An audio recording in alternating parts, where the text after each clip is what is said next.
It is in line with that, I think, that Zeus says in a passage that one cannot imagine, I think, in Aeschylus. Zeus says, of all creatures that breathe and creep about on Mother Earth, there's none so miserable as man.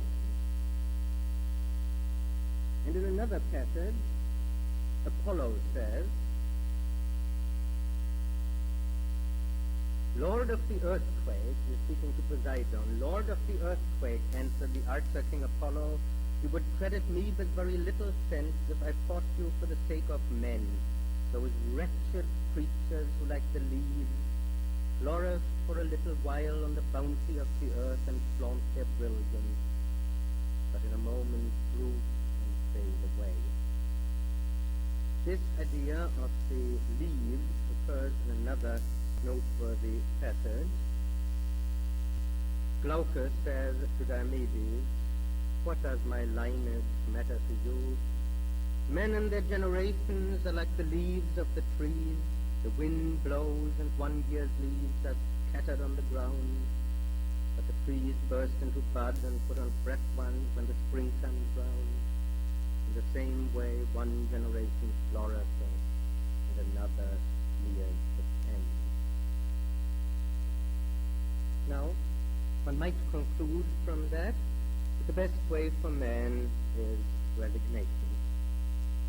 But this would be totally to misconceive Homer's worldview.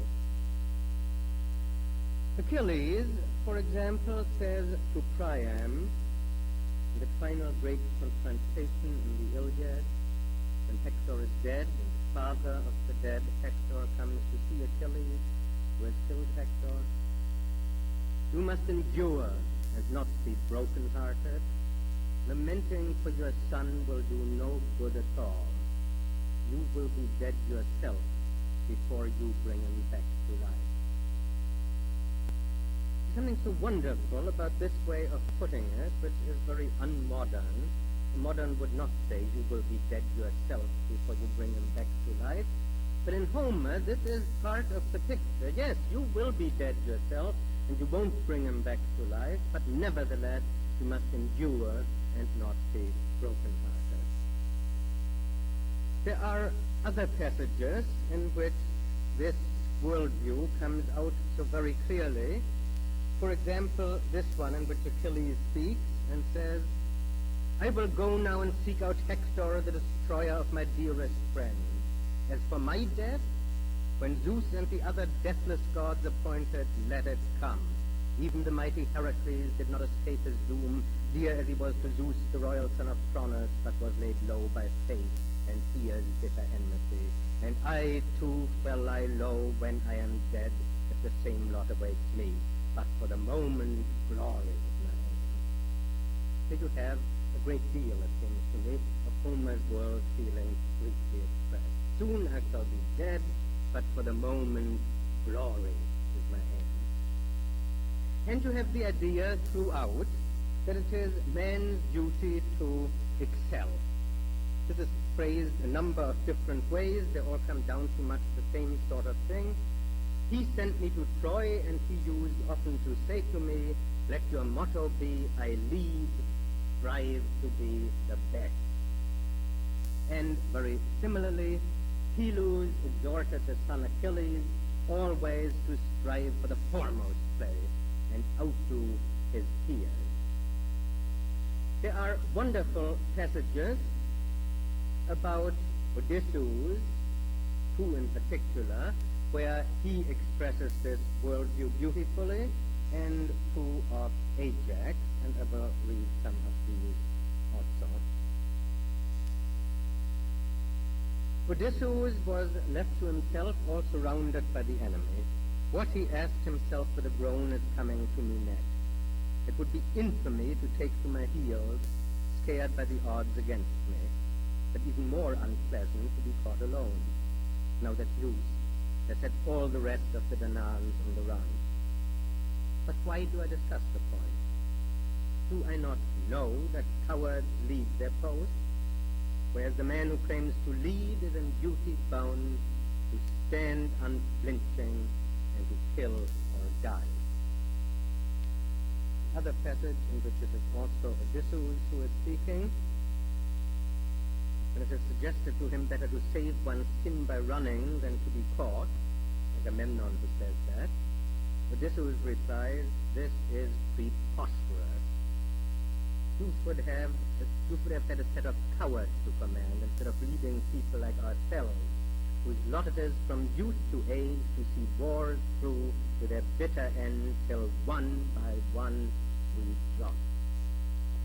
There are two marvelous passages where Ajax speaks in a similar vein. If any of you meets his fate and stops an arrow or a spear, well, let him die. He will have fallen for his country, and that is no dishonorable death. He will leave his wife and children safe, and his house and bit of land secure forever, once these Achaeans have sailed home.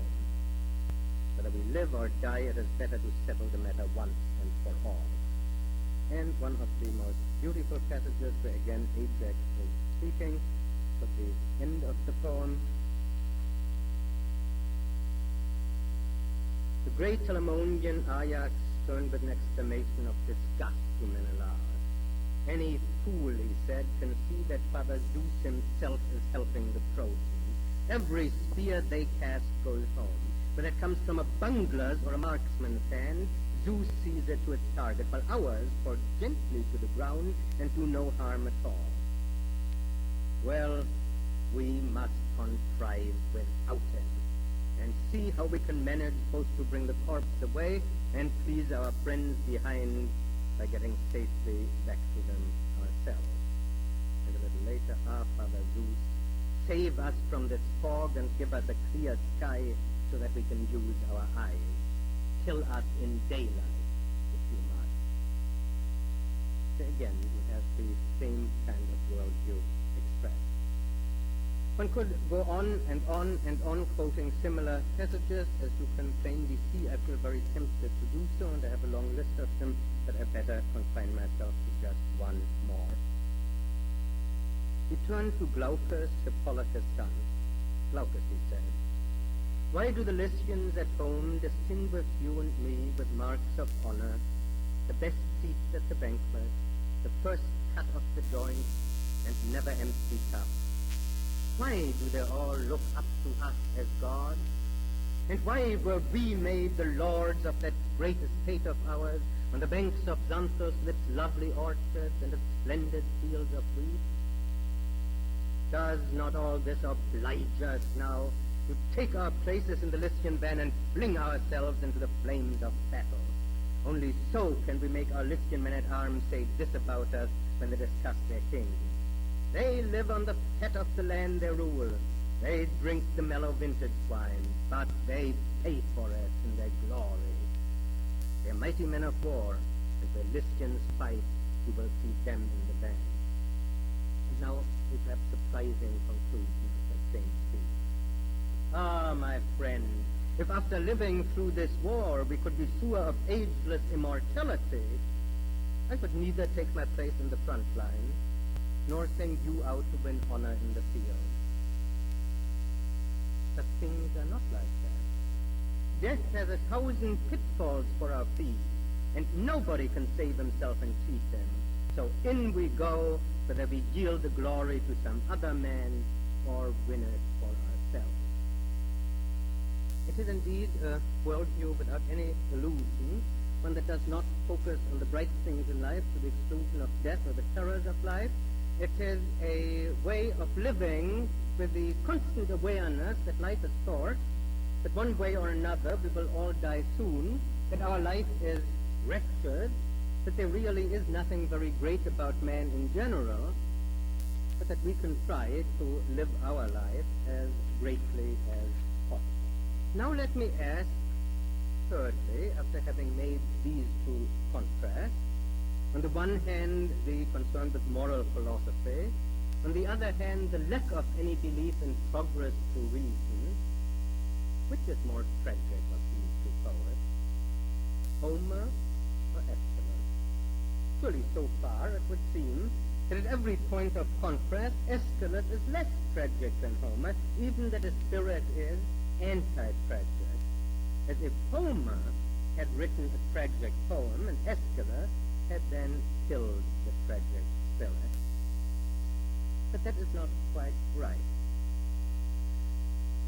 What does make Aeschylus deserving, with some qualifications, of the title creator of tragedy is that he is so immensely tragic in his concentration on showing how tragic life is without reason and compromise.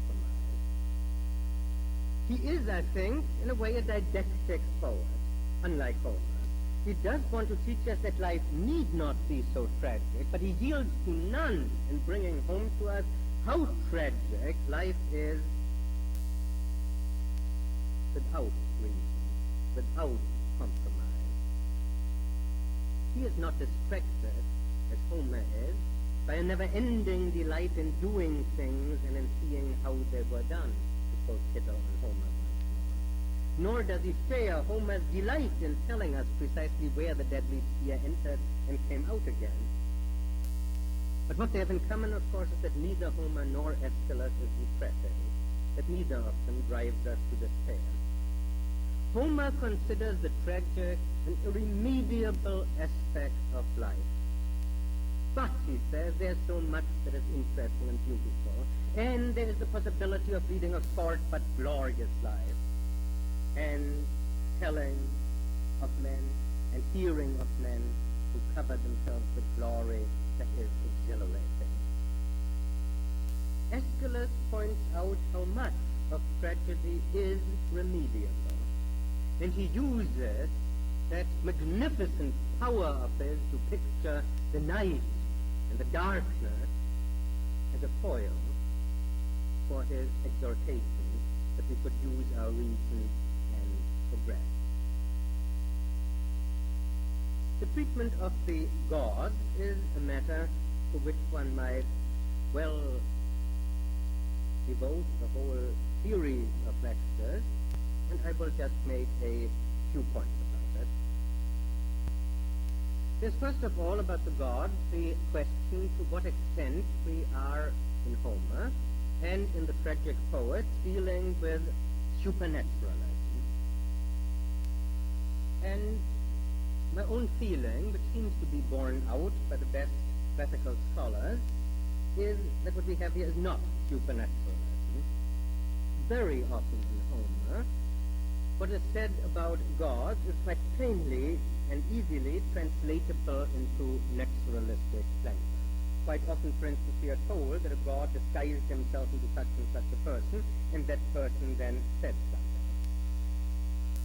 One thing that is done here is to stress the irrationality of events, the unforeseeable character of events, how unpredictable they are, and this is done by Homer, as a matter of fact, by having at every important turning point of the action a god intervene. And still it is, in most cases, quite easy, if one wanted to translate the god out of it. I'm not saying that we could translate the god out of it. Let me give another illustration that comes from Bruno Snell's book, The Discovery of the Mind, the Greek origins of European thought, where he points out, and other scholars have done this too, I don't know whether he was the first or not, but he points out in some detail, in a very interesting way, that there is no word in Homer for body. The word soma, which usually in later Greek means body, does occur in Homer too, but only is used of the dead body. As long as a person is alive, there is no word for body, but you have lots of words for muscles and limbs and for the skin and so forth.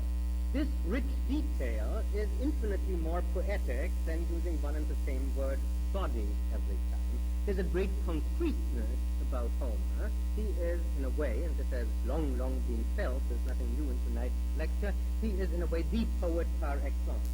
And so it is much more poetic to have a god appear and to describe it in the particular way in which Homer usually does describe it, by letting the god make a speech, and usually a very courteous speech to some human being, than to say, then so-and-so changed his mind. In the beginning, you may remember my quoting, or you may remember from your reading, in the beginning of the Iliad, once Achilles is about to kill Agamemnon, but then he doesn't. You could say, well, at the last moment he pulled himself together.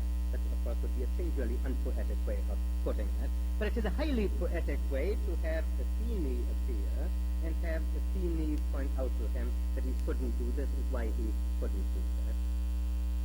This point, of course, as I have just put it, is not conclusive, and perhaps a good way is to read again a quotation from somebody else here, from Kitto's book on the Greeks again, which is amply borne out by Snell's discussion of this matter too.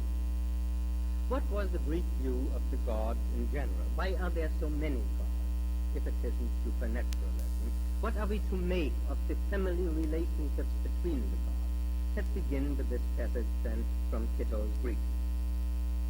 There were a lot of migrations among the Greeks. Now I've picked up in the middle of his comments on these migrations. Very often the earlier deity was a goddess, in which case it was natural to make her the wife of the incoming god. If he was a god, like Hyacinthus, he might become his supplanter's son. But that involved a mother, some local nymph or goddess. This was natural and very innocent. But as something of the kind happened in very many of the innumerable valleys and islands in which the Greeks settled, and as these local supplanting gods were more and more identified with Zeus or Apollo, it began to appear that Zeus and Apollo had an enormous progeny by a very large number of favored goddesses, nymphs, or mortal women. But this divine amorousness was a fortuitous result, not the intention of the myth, and the reason why it did not give immediate offense to religious sentiment was precisely that it was known to be only an explanation. It was not authoritative, dogmatic, educative. It was only what they say. It was an explanation. And although it acquired the weight of tradition, it was an explanation which you could take or leave.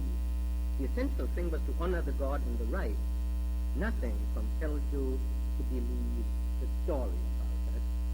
And I could quote at great length, as I shall not do now, from Snell's The Discovery of Mind, a book in which the whole second chapter is devoted to the Olympian god, and he too is immensely emphatic on this point that belief was not required. To put this in perspective, let me say that I am not quoting or citing these two men as authorities for strange conclusions, but it is what seems perfectly obvious to me as I read the Iliad, and something that now, because I don't have time to illustrate it with dozens of examples, I merely want to tell you a lot of classical philologists have noted and have argued about in detail.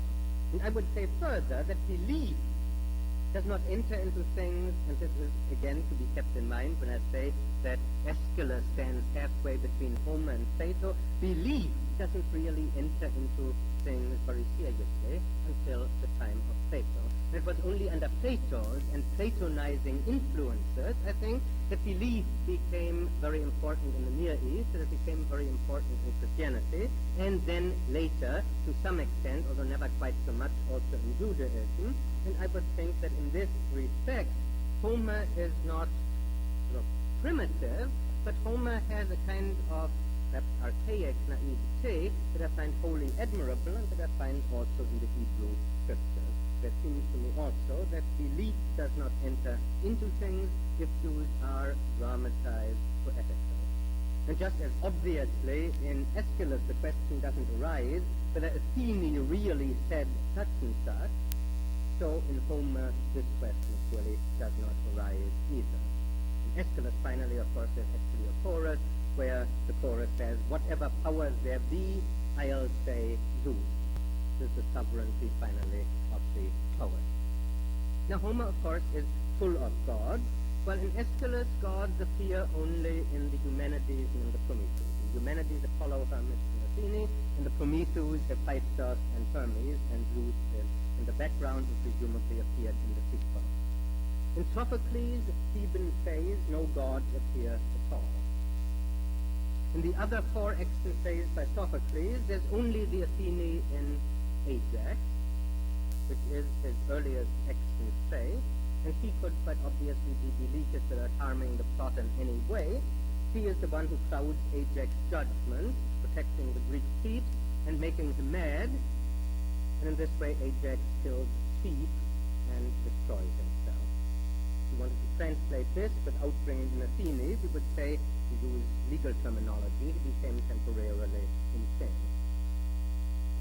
Do we have here polytheism then? I suggest it's not really the supernatural, it's the whole contrast between the natural and the supernatural order is an anachronism which we must not carry into the picture. Do we then here have polytheism rather than monotheism? This too, I think, is beside the point and an anachronism, because, as I've said, belief does not enter into Homer or into Aeschylus or into Sophocles. Of course, in the background here, we very definitely do have polytheism. We have the cult of many gods. And this cult of many gods is not opposed by any polemic in the poem. On the contrary, it turns to poetic use. And from the poetic point of view, you might say, if you can overlook the pun, that it was a godsend to have so many gods for the poet. In Homer, the polytheistic language is, of course, especially well suited to the description of a war. People sometimes say that Tolstoy was the first one who in War and Peace really saw the confusion of a battle, but in a way Homer anticipated him in this, and the confusion and the constantly changing fortunes and the cross purposes are so easily got across by having a wealth of Olympic gods.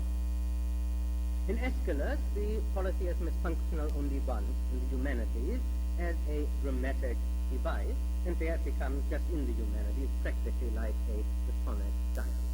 In Sophocles, finally, polytheism is no longer even a device, although it is not explicitly denied.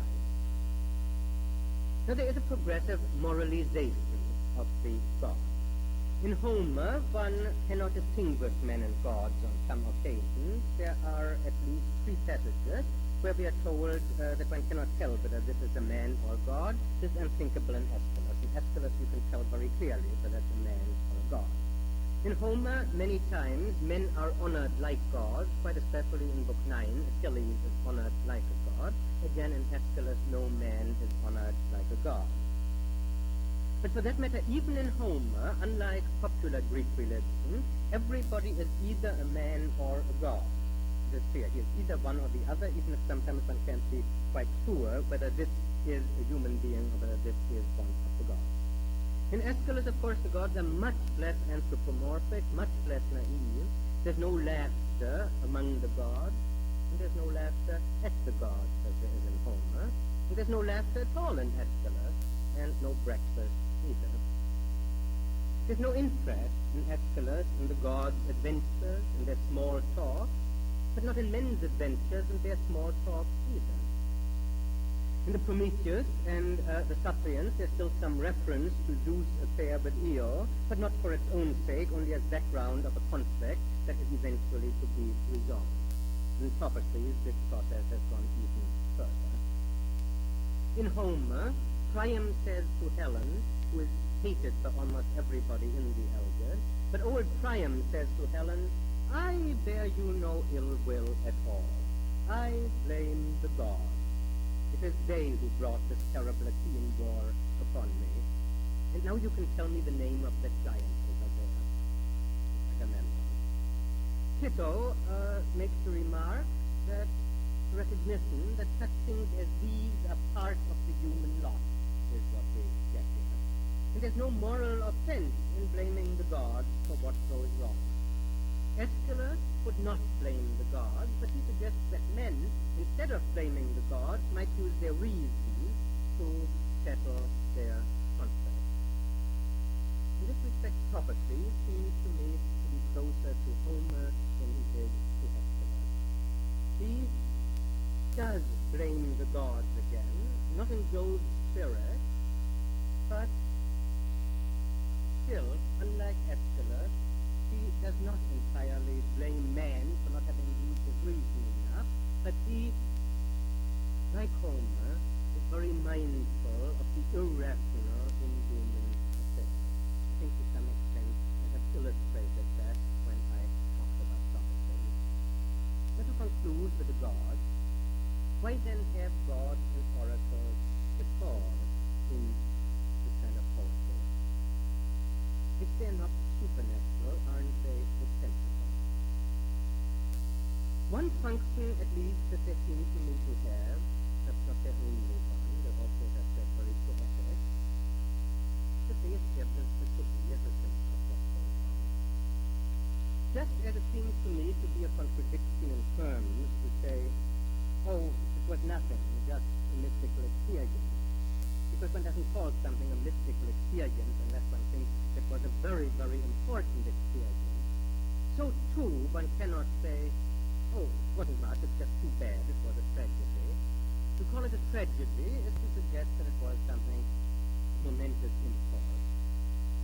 And so the presence of the gods, or sometimes of oracles, as in Oedipus Tyrannus, where the gods do not appear, but an oracle plays an important role, this suggests that it's not something of which you can say, let's forget it. No, the participation of God or gods, as in the Bible, establishes a claim on us that something prodigious, something extraordinary has happened. In the Oresteia, Aeschylus comes in this respect even close to the Bible in suggesting that it was just one, a unique event in which the human institution was sanctified by divine participation. But he is also close to modern religious liberalism in using traditional language for an attack on tradition. It is then a way of speaking that one introduces to God.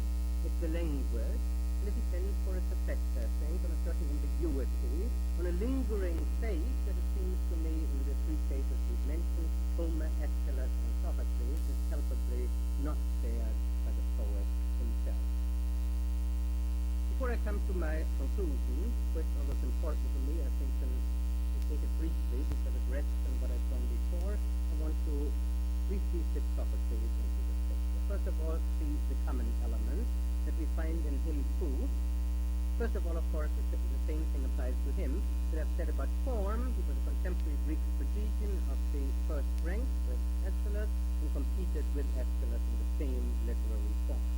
In him, too, we find an emphasis, a horrendous emphasis on the terrors of life, as in Aeschylus and in the Iliad. In him, too, the contest is the principle of organization. In him, too, we find precisely the same kind of humanity that I've stressed in Aeschylus and Homer, and you can, for instance, compare Tecmessa in his Ajax with Andromache in Homer. And when it comes to moral philosophy, there he shares Aeschylus' concern, if not quite so much, and is also a great intellectual, not quite as intellectualistic as Aeschylus. The differences are that he abandons trilogies, that he does not insist on progress through reason. There's some connection there, I think, that as long as you wanted to show how through the ages there is progress, it helps to have trilogies. When you abandon this goes well with focusing on the single tragedy and having an immense finality about the catastrophe. The catastrophe in Aeschylus usually does not have. The hero's destruction is final in Sophocles. So we can say that Sophocles is more tragic than Aeschylus, and that in a sense, as I have said, it was Sophocles who created tragedy, or let us say Aeschylus and Sophocles created it together. For Aeschylus, there's a possibility of the solution of the problem of evil. Sin breeds sin, and sin is punished. And putting it too simply, but still coming close to Aeschylus' moral, don't sin and avoid tragedy. Use your reason and avoid tragedy. In Sophocles, any such solution seems ruled out. In the Antigone preeminently, but by no means only there, you get the idea that there are tragic situations in which guilt is inescapable. How could one be better and greater than Antigone, and yet, like Job, moral superiority is no safeguard whatsoever. I'm now ready for my conclusion. And at this time, if not so far, it should become entirely clear why I ended with a lecture on Homer. I think that Nietzsche, when he wrote the birth of tragedy, which I do not consider one of his best books by a long shot, although an important book, I think that Nietzsche was not right in suggesting that Socrates was the man who in a way, was responsible for the demise of tragedy, that Socrates was that almost godlike force that stood behind Euripides and inspired Euripides to do things that finished tragedy. But instead of having put the matter in terms of a polemic against Nietzsche, for example, or to give other less illustrious examples, it seems to me fruitful to see the whole phenomenon of Greek tragedy in a historical context. I've said that Aeschylus was halfway between Homer and Plato. Let me add, to complete the picture, to make you see perhaps more clearly what I'm driving at. Euripides was a little more than 3/4 of the way between Homer and Plato. We have here a development: Homer, Aeschylus, Euripides, Plato. Euripides' role and stature are quite different if we see him as Nietzsche does, as a man who was corrupted by Socrates. If we see things the other way around and say, well, Socrates liked Euripides very much. He was the only plagiaristic to whose days Socrates went. Perhaps he was rather influenced by Socrates, or, however that may have been, Euripides was one of the greatest influences on Plato. I think it's an unusual point. I don't think it's usually made. People argue about the influence of Socrates on Plato, Pythagoras, Parmenides, Heraclitus to some extent. But I think that Euripides was one of the major influences on Plato. In Euripides, at times, the discussion between the characters about philosophical points becomes so interesting to Euripides that the poetry and even the plot is temporarily shoved aside because he becomes so interested in the issue. And one may feel, I for one do feel, that somehow this form is no longer a form of a tragedy, is no longer quite suitable for this immense intellectual interest, and I would say Plato then takes the next step and devises a form, namely the dialogue, in which this development is completed. Sophocles is less overtly philosophical than Aeschylus and Euripides, is more archaic in some important ways. He harks back to Homer, not only, although most obviously in the features of the Electra story. Now Aristotle, with whom we started this series, allegedly gave an exposition, so people have said, of the ethics of the Greek gentleman when he wrote the Nicomachean Ethics. And supposedly he gave an exposition of Greek tragedy when he wrote his Poetics. Some people qualify this and say, well, he didn't exactly write about Aeschylean tragedy, but about Sophoclean tragedy. I've tried to show that out of the vast corpus of Greek tragedy, most of the extant tragedies that Aristotle says applies very little, he really picked out mainly one play, the Oedipus Tyrannus of Sophocles, and made it the norm, the tragedy par excellence. This view throws light on Aristotle, who was not just a chronicler of what happened in his day, and is quite consistent with his epistemological and metaphysical revolution, where he said that the forms, the ideas, are not something that is in another world, but something that is to be found here in this world, instant. And so he looks to the vast body of Greek tragedies and finds in them one tragedy that most fully fulfills what all the other tragedies, as it were vaguely striving for. This suggestion of mine seems to me to throw light on subsequent tragedies. What Aristotle says is really much more applicable to Shakespeare than it is to Aeschylus. In Shakespeare, we usually have one hero, and moreover, very often one hero, of whom at least it makes sense, or hardly profound sense, to say that he has some hamartia, some flaw of character, or makes some crucial error of judgment. It makes much more sense in the case of Shakespeare than it does in the case of Aeschylus, or for that matter in Euripides' Chosen Women, where it makes no sense at all, or Euripides' Bacchae, or Sophocles' Antigone, or Sophocles' Procindian Women, or Sophocles' Philoctetes. But most important and most crucial, this is one of the thoughts that I would like to leave with you at the end of the series of lectures. It is Aristotle's judgment about tragedy and his vast admiration for the Oedipus Tyrannus that has shaped our conception of tragedy, and that in my mind this days most contemporary with discussions of tragedy. When people today discuss orally or in print tragedy, it's often quite unclear what they mean, and I don't think they usually ask themselves what they mean by tragedy. But often I think what they mean is a play very much like the Oedipus Tyrannus or Oedipus Rex of Sophocles. And so to keep in mind that most Greek tragedies were not very much like Oedipus Tyrannus, and that therefore most things that people today say about tragedy have very little applicability to Greek tragedy in general. And Euripides, who brings him in again, did not kill a genre of which the Oedipus Tyrannus is typical. Rather, Greek tragedy was a transitional phenomenon between Homer and Plato, something that constantly changed form. There was great variety. Afterwards, 100 years after its flowering, a man could look back and pick one out and say, this one I like especially, and it was a great one, and we need not quarrel over this judgment. But to suppose that this somehow had been the norm, that then Euripides killed, is quite wrong. In conclusion then, why did Greek tragedy die? It seems to me that what had been central in Greek tragedy was suffering. And to put an immense amount of suffering on the stage for something, let's say, like an hour, is something that after a while made one rather self-conscious.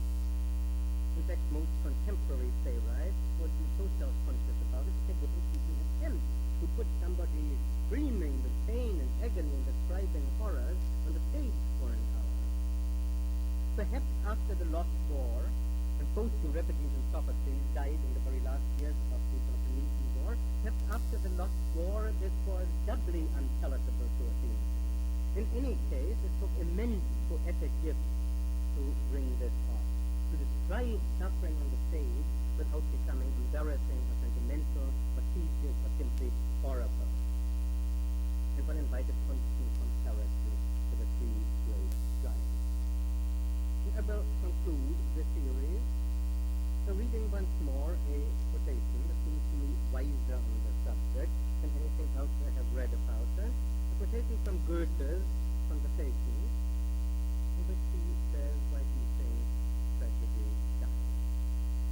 Man is simple, and however rich, manifold, and unfathomable he may be, yet the circle of his fate will soon run through. If the circumstances had been like those among us poor Germans, where Lessing wrote 2 or 3, I myself 3 or 4, in still a 5 or 6 passable plays, there would have been room for a 4th, 5th, and 6th tragic poets. But among the Greeks, with their abundant production, where each of the 3 great ones had written over 100, or close to 100 plays, and the tragic subject of Homer and the heroic tradition had in some cases been treated 3 or 4 times, in view of such an abundance as they, one may suppose that subject matter and content had gradually been exhausted, and the poets following upon the 3 great ones did not really know what next. And when you come down to it, why should they? Wasn't it really enough for a while? And wasn't what Aeschylus, Sophocles, and Euripides had produced of such quality and depth that one could hear it and hear it again and again without making a trivial of the After all, these few grandiose